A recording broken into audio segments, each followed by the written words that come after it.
ファンの皆さん、アニョハセヨ、ワンオクロックです。どうも。今から皆さんからいただいた質問に答えていきたいと思います。はい。さあ、というわけで、いろんな質問いただきましたけれども、結構、あれですね、名指しで来てる質問もあります、ね。あるね。結構細かい内容やね。まずじゃあ、右からトモヤ。俺？トモヤさん、他のメンバーたちが花道に飛び出すとき、一緒に飛び出したくなることはありませんか？飛び出したいときはどうするんですか？どうするんですかって言われてもどうしようもないよね。じゃあ、わかった。じゃあ、僕が、僕から見た景色、はい。みんなが飛び出したとき、どうなってるか、その真実を言います。まずみんなが勢いよく飛び出しました。で、僕がアリーナを見渡します。ほぼ 100% みんな僕の方見てません。なんですけど、ほんまに 0.1% の人だけこっち見てる人がおるね。だからもう最初はあったよ。すごく寂しいなとか、みんななんか頭振ってなんかこんなんしてなんか楽しそうやなってあるけど、こんなんであるけど、最近はその 0.1% のこっち見てる人たちと結構コミュニケーション取ったりとかが楽しいなって思い始めたの。なるほどね。そうだからもちろん寂しいなって気持ちはなくはないけど、新しいその楽しみ方を俺は見出してる。なるほど。だから寂しくないもん。20年やってるとそういう遊び方を見つけ出せる。なるほど。だからみんなが花道に出た時こそチャンスやと思って。なるほど。ライブ来てるみんなはちょっと僕の方も注目していただけたら嬉しいなと思います。これバンドやってるドラマの皆さん必見ですね。なるほどね。そういう遊び方もあると。じゃあ次、韓国なんだろう、どれですか？なんかあります？ 2023 年も特別な気持ちでカオスミスを歌ってくれましたが、今回も特別なセットリストを期待してもいいですか？もう初日終わりまして、今日2日目ですけど、そうですね、わりかしセットリスト長めですよね。そうや。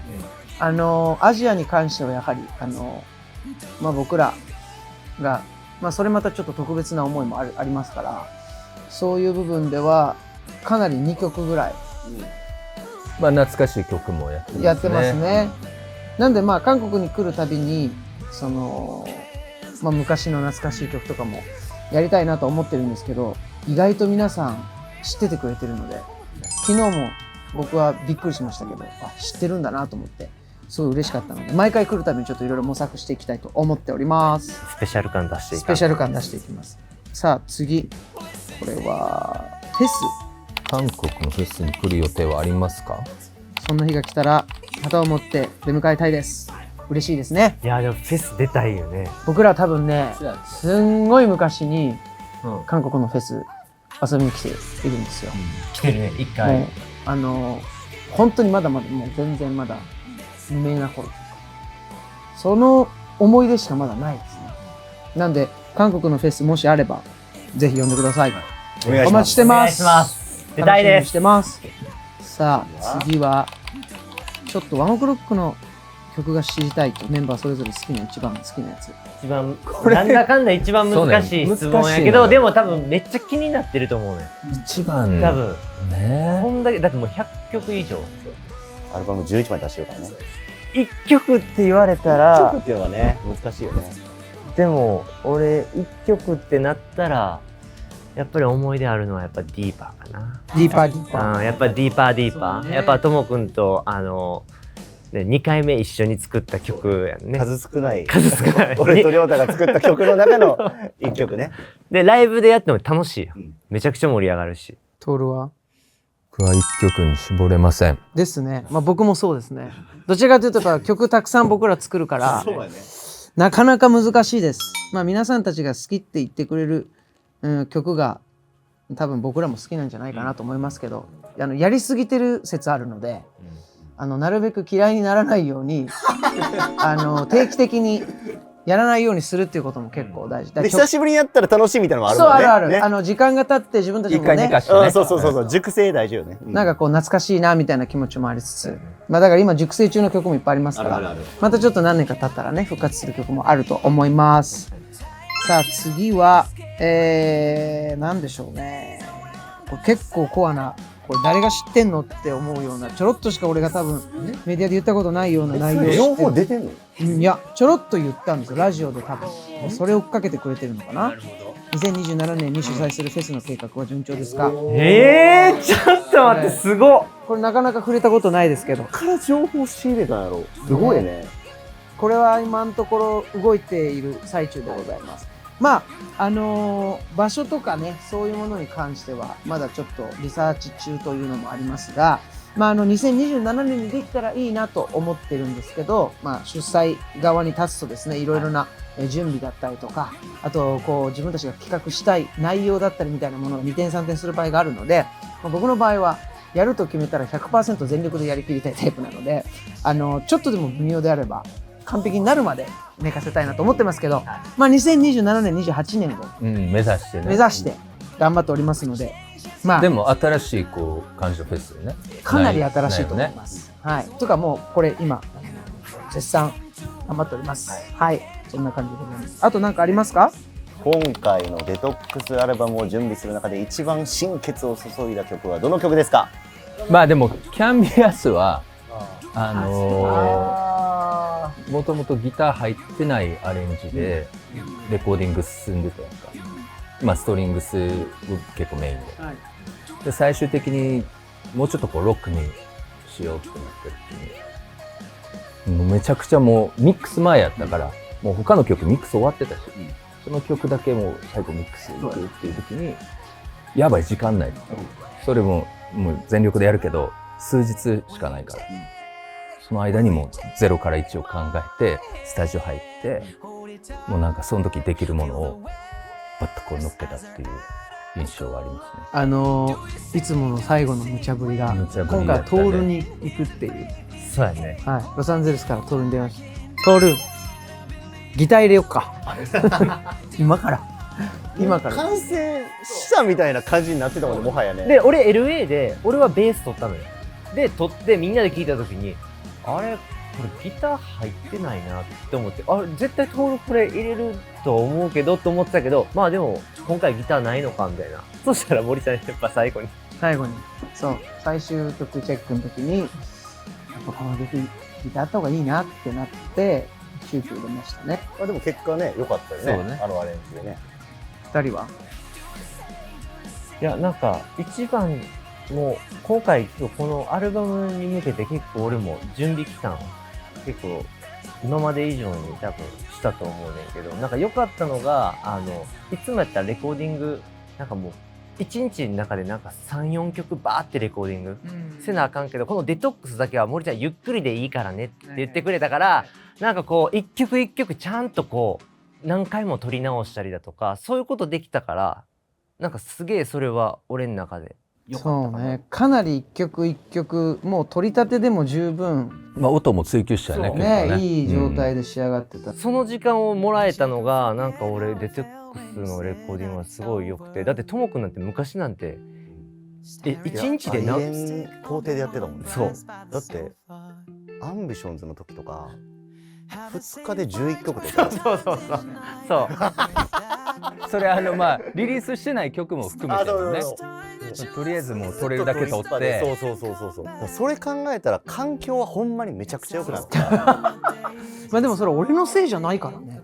いやでもなんか今回森ちゃんがむしろ感謝してる。そのおかげ、高いのおかげでむしろこの環境が整ってきてめっちゃやりやすくなったっていう。ロブのスタジオね。だからその一番って言われたらやっぱパイロットともくんさ、ドラムパイロットのドラム取る時にめっちゃ集中してさ、ほんまにすごい空間やったのよあれ。森ちゃんに見てほしかった。俺はでもね、智也のドラムはもう本当にいなかったけど、もう来たじゃん、撮ったのが。もうそれだけで鳥肌立ってたよ。いや俺もマジでともくんのそのドラムで俺多分今回デトックスが一番鳥肌立ったから、やっばみたいな。すごかったよね、気持ちが乗ってるというか。だからパイロットかな。ありがとうございます。智也パイロットか。じゃあそうね、その環境が整ったっていうところがやっぱすごい俺の中で大きかった。その中でもやっぱり気持ちよく叩けたっていうのがあるね。トリオともすごい良かったしね。僕はもうテーマを掲げて突き進んだことが一番大変だったので、もう全部しんどかったから、一曲はないですけどね。でもそれぞれかなり充実したレコーディングをすることができました。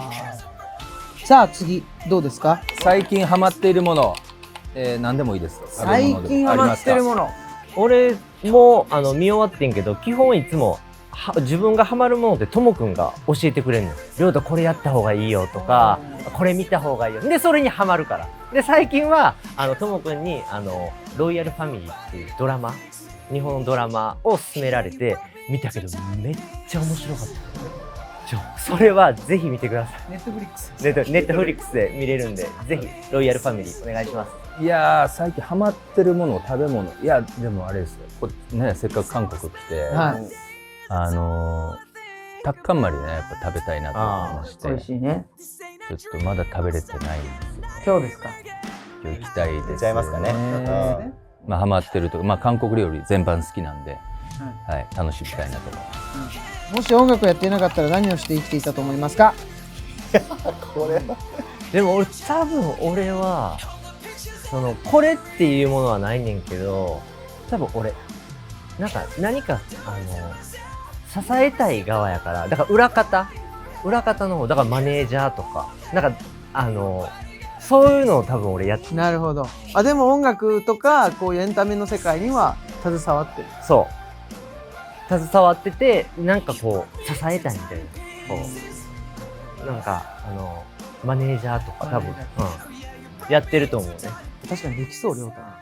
めっちゃケアしたいっていうめっちゃケアするっていう。何それ。俺多分そっち側多分尽くしたいねんな。そう多分そっち側やらしたら俺多分めちゃくちゃやばいと思う。だから逆に俺なんかケアっていうよりは多分まあ俺ほんまにドラムがまさにそうだけど、やっぱ一個のことにダーンってハマったらそのままなんかドガーンってしかできひんから、多分そのドラムやってなかったとしたらなんか他のものにハマったら多分それやってなったらダーンっていっちゃう。確かに。そうやね。でそれ、まあ、生きていくっていうよりかはもう趣味の延長でやっちゃうかもしれない。そのままもうご飯食べてるみたいな。そうやな。それが理想。ダーツとかかもしれない、ね。やってるかもしれんないダーツ。まあ少なくとも言えることは4人とも絶対社会的不適合者だからその一般職はできないと思う。同じ場所に毎日通ってあとかは無理朝起きてって無理やね。絶対無理だと思う。それは無理かも。うん。それはね思ってる。ほんまに。だからマネージャーやるにしても変な人のマネージャー。そうだから刺激をくれる、なんか毎回もうマジかみたいな、そうイレギュラーまみれ。それかみたいな、わかりましたみたいな、じゃあそれ用意します。それをキレキレでこうケアしていくみたいな。そうそっちをそうだから常にこうだからね、いろいろやっぱ世界行けたりだとか、なんかそういうのはいいよね。そうなんやろな。全然分からへん。モデル？俺いやモデルさんいっぱい、身長高い人いっぱいいるから。大阪帰ったんじゃない。一回あ、大阪帰って帰っ何をしていいてお父さんの仕事継いでそう。だいぶリアル路線やね。ない父親の。お兄ちゃんそれはでも考えたことないな。考えたらじゃあ無理だ。でも大阪考えるってことを考えたことない。あ、大阪がもうないんだ。うああ、じゃあプロデューサーなんじゃない。ん。裏方ですかね。うん、でも音楽をやってなかったらでしょ。そうよ。あ、じゃあ音楽はあさ、それああね。プロデュースでもも音楽。音楽関係なしって考えたらまず全然分からない。ソウル出てこん。やっぱワンオクロック作ってよかった。うんマンクロックしかなかったみたいなところはね。まあ、ここはそうかもね。俺も多分もう絶対人としてもう終わってたと思う。てか俺もそうかも。だからもう良かったですよ、このバンドに救われました。てか全員救われたね。はい、本当にこのバンドのおかげです。海外ツアーたくさんされてますが、移動時間、飛行機やバスなどには主に何をしていますか？これね、これ想像もできないと思うけど皆さん、もう僕は大嫌いなんですよ、移動時間が。じゃあね、森ちゃんはちょっとそのバスの揺れがもうきつそう、いからね。揺れも嫌いだし、高いとこも好きじゃないし、狭いとこも嫌だし、もう本当に向いてないよねだからね。向いてない。本来海外ツアー一番向いてないかもしれない。相性めちゃくちゃ悪い。悪い悪い。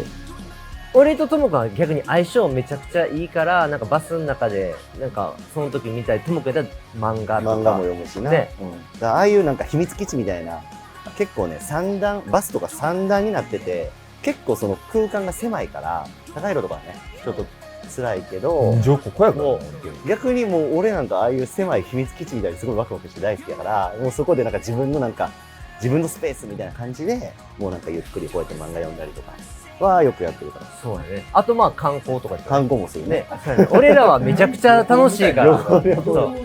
そう。トールもあんまり出てるイメージないいやー俺もバスは、まあ、得意じゃないかな。ちょうどあれじゃない、海外ツアーってなんか一人でやっぱカフェ行ってるイメージやから朝とか朝ね。そう朝活してんの？朝活してますそうよ。朝活そうはい。トールはするからとりあえずなんていうの、着いたらバスからすぐ出たいから、あ、そうなんだ。外の空気吸いたい。ああまあまあそうだよね。でそこでまあ一日始まったってなってだからその移動時間は基本耐えてるわけや。耐えやねん。耐えてるっていうかもうもう何者でもなくなろうっていう感じ。で動いた瞬間もうベッド入るしな、もう寄ったりするのみたいだから。結構分かれるよね、そのバスライフの過ごし方は。なんかみんなでこうダラダラ喋ってる人もスタッフチームでもおるしさ、でもすぐ寝る人もおるやん。本当にそう。俺もうだって極論言ったらもうギャラとか何にもいらないから瞬間移動させてほしい。それだったらやるよ。でそれは多分みんなそれ欲しいよね瞬間移動は瞬間移動はね、瞬間移動した。こんなに長い時間音楽を続けられた原動力があれば教えてください。これはもう俺はもう間違いなくワンオクロックがあるからやってるだけで、なかったらやってないですね。はい、はい一緒です。もうやる必要もないかもしれないもう本当にワンオクロックだけです。多分これみんなメンバー一緒じゃないか。あとはね、支えてくれてる、はいね、ファンの皆様ファンのみんなの、スタッフの皆様がいるから頑張れるっていう。いや本当にこれはもうほんまにこの答え、この1個はね。そうですね一個多分今4人が変な話、今この時代だからさ、ちょっとこう宇宙船乗ってどっか飛んでっちゃいましたみたいなことあるかもしれないじゃん、何年後かには。そうなったら我々多分楽器なんか触んないよね。それ多分自給自足の生活を4人でやって音なんか奏でることなく普通に暮らすんです。普通に暮らしてるね。そんくらいなので、本当にワンオクロックというこの物体のおかげ、それを好きでいてくれる人のおかげで今僕らはやれているという感じ間違いないで。ですす。じゃあラスト1本これ、ライブ前やライブのために日頃から心がけていることをメンバーそれぞれ教えてください。ライブ前はみんな結構おのおの、そうやね。ともやはまあドラム叩いてるしまあもう20年もやってたらね、なんかライブ前のルーティンみたいなのがやっぱできてくるよね。ね、うん、子供と遊んでドラムそうだ叩いてね。昨日も子供と直前までバスケやってたけどな。直前まで水族館とか行ってる人だからね子供たちと。ライブ前そうですね、なんでしょう、最近ストレッチ始めましたね。遅っ。ヨガマット敷いてああ、深部までこう行くようなね。ちゃんとしたやつね。それやるとやっぱ楽ですね。確かに、ストレッチ大事ですね。りょうたさんはどうですか？俺はやっぱり食べ物に気をつけてるかな。いいや、なんでかっつったらライブ前にちゃんと食わへんかったら栄養なかったらつっちゃうのよ、手が。そうだからそうもうだからとにかくいっぱい食べてライブやるみたいな、で昨日は久々にちょっとステージ中ちょっとお腹やられちゃったのが韓国料理うますぎて、もう多分お腹急になんか多分辛いもん食いすぎて、それでちょっと昨日本番やばかったです。日頃辛いものそんなにそう食ってないから来たらそう美味しくて食いすぎる。そう美味しくてね、全く僕も一緒です。本当に大変ですこれ。森ちゃん俺はね、なんだろう、静かにしてるからそうやね、もうぼーっとじーっと、TikTok よく見てる。そう普通と変わらないです。ただリラックス、とにかくリラックス、とにかくリラックスすることが大事なの。ピアノの音聞きながら、クラシックとか聞きながらトイレにこもったりしますトイレ入ったら長いからね。そう長いね。そう、森ちゃんいつ出てくんねやろみたいな。トイレね、トイレから音楽かかってるね。流れてる。唯一なんか一人でスッてなる時間なのよ。じゃあそこに誰にも見せない高弘がおる。もうただひたすら TikTok とか見てるだけそうだから急いでる時とかになんかもう早く行かなみたいな、そしたら森ちゃんが興奮出てこへんねんトイレに行ってやばいなみたいな、森ちゃん出てこいねちょっとマジこのタイミングでトイレかよみたいな。そうなのよ。本当それはね、そうだから今日も本番前にトイレ行きます出てきませんという感じでございます。はい、というわけで皆様からの質問に答えさせていただきました。以上ワンオクロックでした。